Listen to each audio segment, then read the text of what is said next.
Amataki epi. Chante washte na pechu zepelo. Wakia wanata na machi apelo.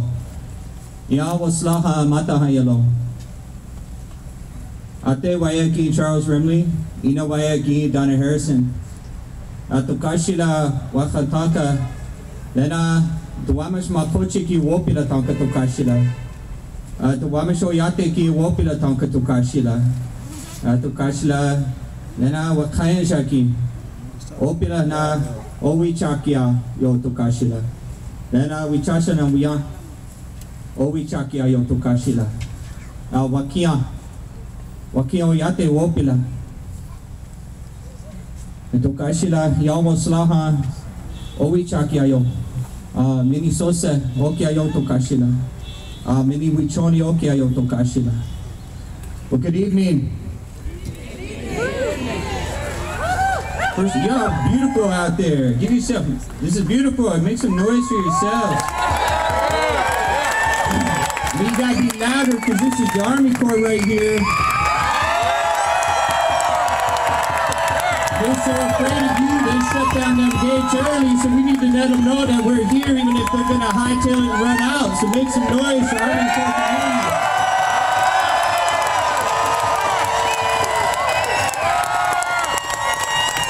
First and foremost, I'd like to give thanks and acknowledgement to the Duwamish peoples, to the Duwamish lands, the Duwamish waterways, because I too am a guest in their homelands. So we should all do whatever we can to support the Duwamish, Suquamish, the Muckleshoots, the Salish tribes, because we're all guests here in their lands.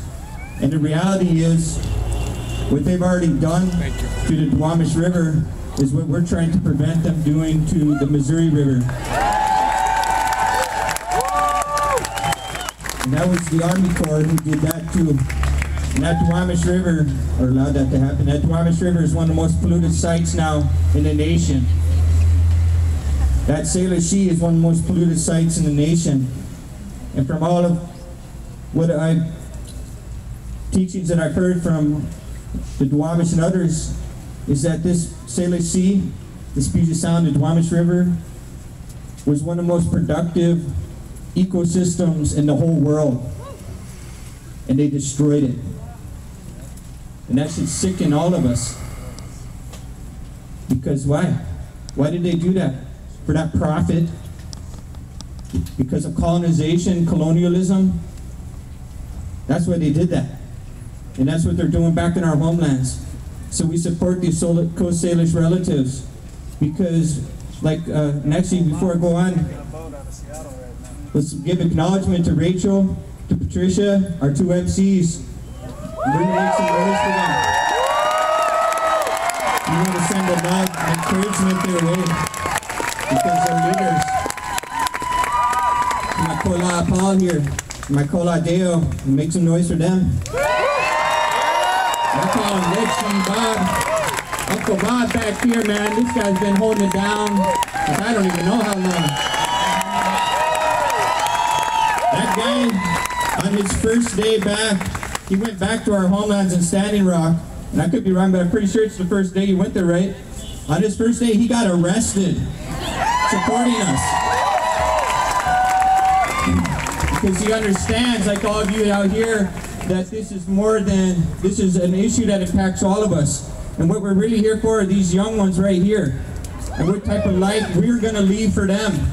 So to you all, you young ones, you know, I almost feel apologetic and sorry for what our generations and the previous generations are doing and leaving you guys. So that's why I've committed myself, and others have committed themselves to turning that around and providing a better place, because we're just borrowing the land from you. So let's acknowledge our young ones here.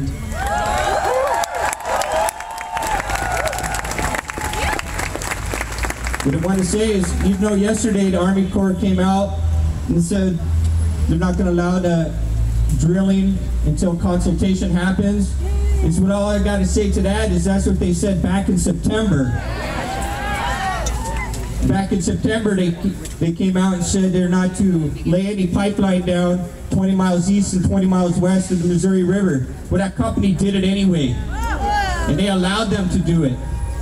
So while they're sending out a militarized police force to beat and brutalize us, to put our water protectors in dog cages, they're allowing a corporation to bulldoze over our burial sites, like the Lakota brother that was up here earlier. I too have family up in that, buried in a Cannonball area. They're allowing that to happen and throwing us in jail because we're standing up and protecting our sacred sites, our cultural sites, and our burial sites. And sacred sites, for those who don't know, that's just our way of saying where we go to pray. So if anybody out here goes to a church, a synagogue, a temple, a mosque, and there was a bulldozer coming to knock over where your place of worship, you'd be pretty pissed off too. If you're sending a bulldozer to wherever your great-grandparents, your parents, great-great-grandparents are laid to rest, and bulldozing their bones, you'd be upset too. So it's unacceptable that this is allowed to happen to us. But we understand that this is simply nothing more than a continuation of the 500 years of colonization that we've had to endure, fight, and resist. Before this pipeline, it was the Keystone XL pipeline, and we defeated that one too. Before that, they were digging the